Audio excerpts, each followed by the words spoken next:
China اور امریکہ ہمیشہ سے ہی ایک دوسرے کے ساتھ شدید جھگڑے کی حالت میں رہے ہیں اور آج کل کورونا کے وبائی مرض کے دنوں میں دونوں ممالک کے آپس میں تعلقات سخت کشیدہ چل رہے ہیں۔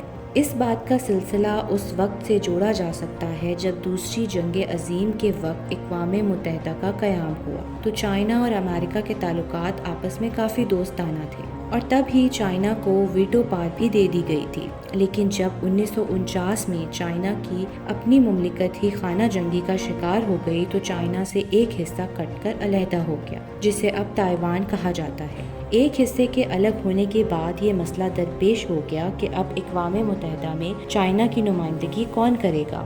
اس پریشان کن ماحول میں امریکہ نے چائنا کے بجائے تائیوان کا ساتھ دیا، حالانکہ وہ چائنا کے برعکس کم حصہ رکھتا تھا۔ چائنا نے اس سب کے باوجود ہار نہیں مانی اور 1971 میں پاکستان سمیت اور بہت سے ممالک کو اپنے ساتھ ملا لیا اور ایک قرارداد منظور ہوئی جسے چائنا نے 35 سے لے کر 76 کے مارجن میں جیت کر UN میں اعلیٰ نمائندگی تو حاصل کر لی اور ساتھ ہی تائیوان کو اس نشست سے ہاتھ بھی دھونا پڑا۔ امریکہ نے تائیوان کو نشست دلوانے کے لیے اپنے ساتھ افریقہ کے دیگر ممالک کو ملایا تھا، ان سے ووٹس ڈلوائے تھے اور اس کی سب سے بڑی وجہ یہ تھی کہ افریقہ امریکہ کے اثر رسوخ کے اندر تھا۔ جب چائنا نے UN میں اپنی پوزیشن بنائی اس وقت بڑے بڑے ممالک کینیڈا، فرانس نے چائنا کا ساتھ دیا تھا۔ اس طرح چائنا آج دوسری عالمی طاقت بن چکا ہے۔ چائنا چپ چاپ اپنے سارے کام انجام دیتا ہے۔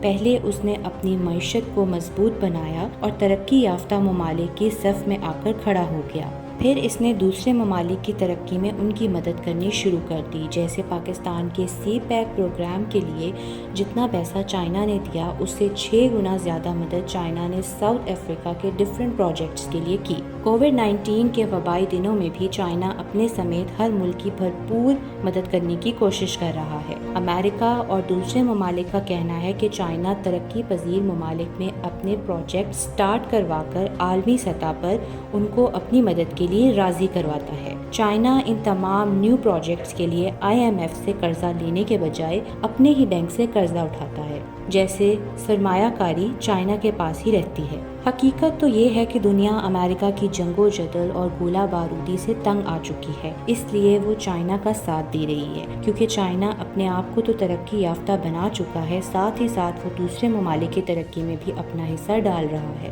چائنا ہر ملک سے دوستانہ تعلق قائم کرنے کی کوشش میں ہے۔